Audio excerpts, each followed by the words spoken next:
Good afternoon, students. Class 10th, subject Science Physics, chapter number 13, Magnetism, Effects and Electric Current. कुछ examples है, chapter हम complete कर चुके हैं. एग्जाम्पल्स के क्वेश्चंस को देखना है. ठीक है, फर्स्टली हम क्या देखेंगे, multiply choice questions. Question first है, लास्ट पूछ लूँ क्या लिखा हुआ है क्वेश्चन, आके रीड करूँ. आ जाओ मेरी वीडियो में, कम आ जाओ.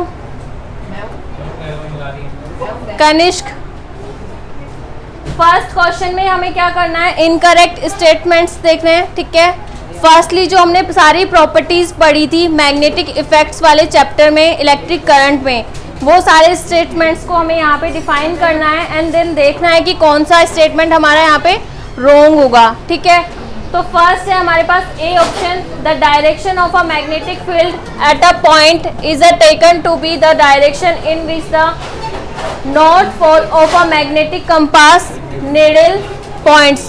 तो हमने जो डायग्राम देखा था और स्टेट्स एक्सपेरिमेंट, उसमें क्या था, सर्किट बनाया था.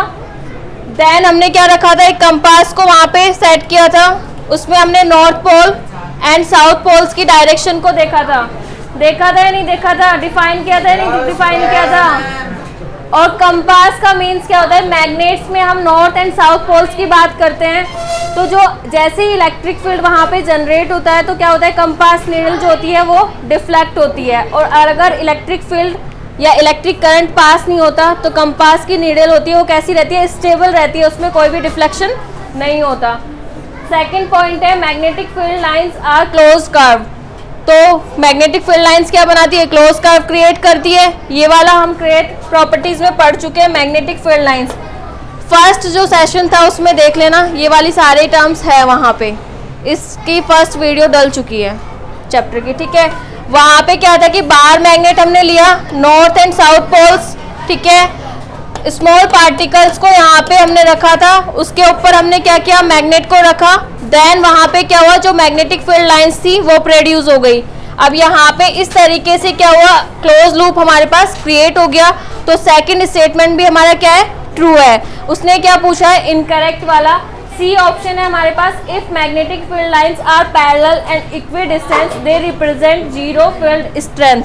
मीन्स कि वो पैरेलल है, इक्वी डिस्टेंस है, तो उसकी जो स्ट्रेंथ है वो जीरो होगी नहीं होगी, क्या होगी, मैक्सिमम होगी. कैसे, फर्स्टली हमने यहाँ पे मैग्नेटिक फील्ड लाइंस बनाई, इक्वी डिस्टेंस और पैरेलल. तो जो हमारे पास यहाँ पे प्रॉपर्टी है वो कैसी रहेगी, जीरो होगी या मैक्सिमम होगी, मैक्सिमम. तो ये वाला ऑप्शन हमारे पास क्या है, इनकरेक्ट ऑप्शन होगा सी. ठीक है, राइट आंसर सी. डी हमारे पास क्या बोल रहा है, relative strength of a magnetic field is show by the degree of a closeness of the field lines. Answer का हमारे पास थ्योरेटिकल है, उसको हम एक बार रीड कर लेते हैं कि उसने क्या डिफाइन किया है. This statement is false about the magnetic field lines that the magnetic field lines are parallel and equidistant. They represent zero field strength because if they are parallel and the equal distance then they have uniform magnetic field and does not have zero magnetic field strength. क्या mean है इसका, बताया हुआ है ना मैंने. Uniform magnetic field what is, ऐसे ही electric field का देखा था हमने यूनिफॉर्मली, क्या होता है बताओ, तुम लोगों से पूछ रही हूँ. What is uniform magnetic field, same equi distance और सेम पैरेलल कंडीशन बन रही है, सेम कंडीशन बन रही है, उसी को हमने क्या डिफाइन किया है यहाँ पे, इक्वी यूनिफॉर्म, जहाँ पे चेंज नहीं होती है मैग्नेटिक फील्ड की लेंथ, डिस्टेंस मेंटेन रहता है. ठीक है, तो सी ऑप्शन हमारा इनकरेक्ट होगा. नेक्स्ट है हमारे पास second, if the key in the arrangement is taken out the circuit is made open and magnetic field lines are draw over the horizontal plane A B C D. The lines are, ये diagram है हमारे पास जो और state sir ने भी बनाया था, deflection देखा था कंपास नीडल का. इसमें हमारे पास क्या क्या चीज़ें है, वेरिएबल रेजिस्टेंस है, अमीटर है, एंड ये क्या है, कंपास क्या शो करता है, डायरेक्शन तो शो ही करता है। जैसे ही करंट का फ्लो होता है वैसे ही क्या होता है, डिफ्लेक्शन होता है। ध्रुवित क्या हुआ? तो सेम एज इट इज यहाँ पे क्या देखना है, लॉन्ग स्ट्रेंथ कंडक्टर की बात की, यहाँ से करंट का फ्लो होगा, बैटरी कनेक्टेड है, हमारे पास की है, अगर की ऑन करेंगे तो यहाँ से किसका फ्लो होगा, करंट का फ्लो होगा। ये कंपास रखा हुआ है एंड स्क्वायर शेप हमारे पास ABCD यहाँ पे हमने पुट किया है। अब यहाँ हमें डिफ्लेक्शन देखना है कि डिफ्लेक्शन कैसे होगा अगर इलेक्ट्रिक फील्ड को हम यहाँ पे जनरेट कर देते हैं। तो बैटरी का positive sign and negative sign ये डिसाइड करेगा कि हमारा करंट किस डायरेक्शन में जा रहा है। देन हमें ये पता चलेगा कि जो ये कंपास है वो किस डायरेक्शन में डिफ्लेक्ट कर रहा है, पॉजिटिव में कर रहा है, नॉर्थ में कर रहा है या फिर साउथ में कर रहा है। करंट की डायरेक्शन मेन होती है यहाँ पे कि हमारे पास नॉर्थ में है या फिर साउथ में कर रहा है डिफ्लेक्शन। तो हमारे पास जो कनेक्शन है ये कॉन्सेप्ट, ये वाले सर्कल्स है, मैंने बताया था कि एक के ऊपर एक सर्कल्स का बनना, मैग्नेटिक फील्ड लाइंस का एक के ऊपर एक बनना same as it is electric field lines के जैसा है। यहाँ पे जो प्रॉपर्टीज है चेंज नहीं है, मैग्नेटिक और इलेक्ट्रिक वाला सेम एक दूसरे से कैसे है। तुम लोगों से क्वेश्चन पूछ रही हूँ मैं, इलेक्ट्रिसिटी वाला चैप्टर पढ़ा है ना, सेम प्रॉपर्टीज चल रही है, ये उन्हीं के क्वेश्चंस में से है कि अगर हमारे पास एक सर्कल बनाया, नेक्स्ट सेकंड सर्कल आ गया, नेक्स्ट थर्ड सर्कल आ गया, तो ये वाला ऑप्शन सही होगा या नहीं होगा इस वाले क्वेश्चन के लिए।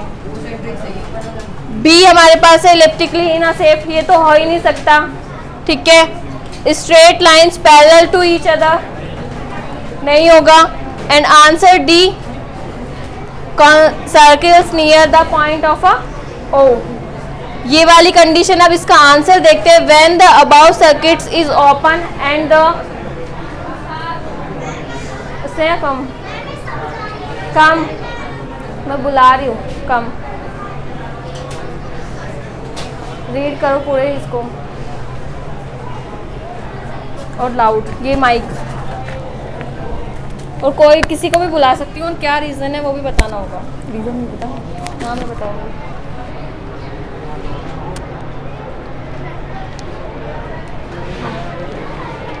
When the above circuit is open and the magnetic field lines are drawn over the horizontal plane ABCD, then the magnetic field lines will be in the form of concentric circles with center at the axis of the conductor.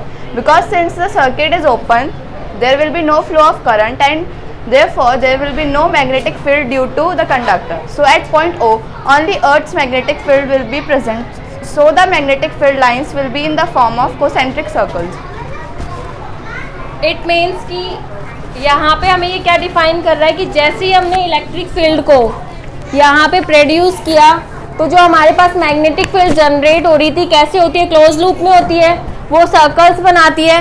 तो same as it is हमारे पास जो option होगा वो कौन सा correct हो रहा है, इसके थ्योरी के अलोंग हमें क्या शो कर रहा है, डी होगा या फिर ए ऑप्शन।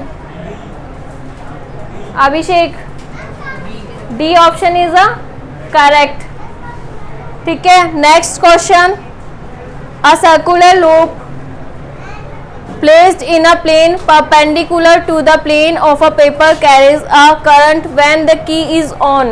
की कैसी है हमारे पास, ऑन है। The current as seen from point A to B is anti-clockwise and clockwise respectively. The magnetic field lines point B to A. The N pole means कि north pole of the resultant magnetic field is the face close to. It means कि हमारे पास जो north pole में जो direction है वो कब show होगी उसका कंडीशन बताना है। अब इसके जो हमारे पास ऑप्शंस है उनको हम यहाँ पे देख लेते हैं क्या क्या ऑप्शंस हैं। सर्कुलर लूप के लिए मैग्नेटिक फील्ड की डायरेक्शन हम कौन से रूल से देखते हैं, राइट हैंड थंब रूल या फिर Fleming's left hand thumb rule. Circular loop के लिए हम कहाँ से डायरेक्शन देखते हैं मैग्नेटिक फील्ड की, left hand, Fleming's left hand thumb rule. इसमें क्या होता है हमारे पास magnetic fields force and current की direction, father mother child, force, magnetic field की डायरेक्शन एंड करंट की डायरेक्शन। तो हमारे पास ये लेफ्ट हैंड कंडीशंस हो जाएगी। इंडेक्स फिंगर होती है हमारे पास, वो मैग्नेटिक फील्ड की डायरेक्शन को शो करता है। हमेशा चेक करना होता है जब सर्कुलर लूप में, तो हम लेफ्ट हैंड से ही रूल को शो करेंगे। तो सेम एज इट इज़ यहाँ पे एक सर्कुलर लूप रखा, ठीक है, उसमें क्या किया, ए एंड बी पॉइंट्स बनाए, बैटरी कनेक्टेड की।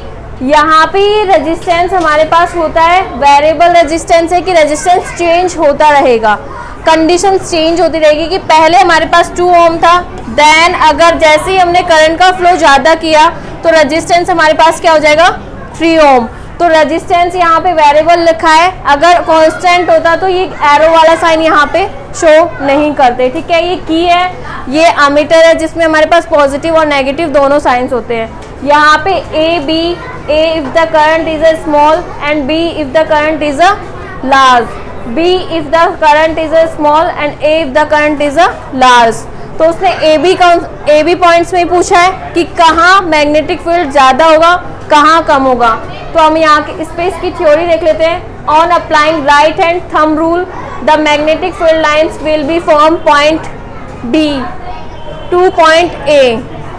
फ्लेमिंग्स का भी रूल होता है, वो सर्कुलर लूप के लिए अप्लाई होता है। अगर हमारे पास स्ट्रेट वायर की हम बात कर रहे हैं तो हम हमेशा राइट हैंड थंब रूल का यूज़ करेंगे, जिससे हमारे पास करंट मैग्नेटिक फील्ड की वैल्यू आएगी। तो तुम यहाँ पे फ्लेमिंग्स का लेफ्ट हैंड भी यूज़ कर सकते हो अगर सर्कुलर के लिए निकालना है। उसने राइट हैंड के अकॉर्डिंग किया है, हम उसके अकॉर्डिंग भी करेंगे तो वो कंडीशन उसकी सेम आएगी, ठीक है। The magnetic field lines will be from point B to point A, as we know that magnetic field lines moves from north pole to south pole outside the magnet. So A will be represent north pole and B will be represent south pole. तो जैसे ही current की direction होगी हमारे पास anti clockwise या फिर clockwise, तो current की direction ही ये डिफाइन करती है कि हमारे पास जो कंपास की नीडल होगी वो नॉर्थ पोल साइड जाएगी या फिर साउथ पोल जाएगी। राइट एंड थंब रूल में जब हम देखते हैं तो मैग्नेटिक फील्ड इनवर्ड और आउटवर्ड क्वेश्चन शो करता है। क्रॉस हमारे पास क्या होता है, इनवर्ड, और डॉट आउटवर्ड को शो करता है। तो सेम कंडीशन है। एंटी क्लॉकवाइज वाला कौन सा कंडीशन शो करता है, एंटी क्लॉकवाइज और क्लॉकवाइज मैंने बताया था, बेसिक तो बताया था। एंटी क्लॉकवाइज कब होगा, जब हमारे पास स्ट्रेट वायर में करंट अपवर्ड डायरेक्शन में होगा, और क्लॉकवाइज डायरेक्शन कब होगी, जब हमारे पास स्ट्रेट वायर में करंट का फ्लो कहाँ होगा, डाउनवर्ड होगा। तो सेम कंडीशन है हमारे इस सर्किट में कि अगर हम इसमें यहाँ पे करंट की डायरेक्शन को ले लें, इसमें करंट की डायरेक्शन एक अपवर्ड जा रही है, दूसरी हमारे पास डाउनवर्ड जा रही है, तो जो कंपास की निडल होगी वो कहाँ जाएगी, नॉर्थ पोल की साइड वो डिफ्लेक्ट हो जाएगी। वही यहाँ पे लिखा हुआ है क्लोज पाथ के लिए। नेक्स्ट क्वेश्चन है हमारे पास, for a current in a long straight solenoids and S poles are create at the two ends among the following statements the incorrect statements is. कौन सा इनकरेक्ट होगा, कौन बताएगा, अभिषेक, सुनील, कम कम,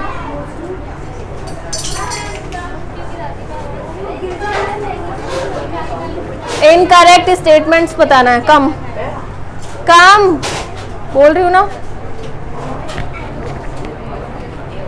फास्ट। क्वेश्चन पढ़ो इसका, क्वेश्चन पढ़ो कंप्लीटली, लगाओ mic और पढ़ो इसका, और किसी को भी बुला सकती हूँ मैं, ये मत सोचना नहीं बुलाएंगे। For a current in a long straight solenoid, N and S poles are created at the two ends. Among the following statements, the incorrect statement is: option A, the field lines inside the solenoid are in the form of straight lines, which indicates that the magnetic field is the same at all points inside the solenoid. Option B, the straight magnetic field produced strong magnetic field produced inside the solenoid can be used to magnetize a piece of magnetic material like soft iron when placed inside the coil. And option C, the pattern of the magnetic field associated with the solenoid is different from the pattern of the magnetic field around a bar magnet.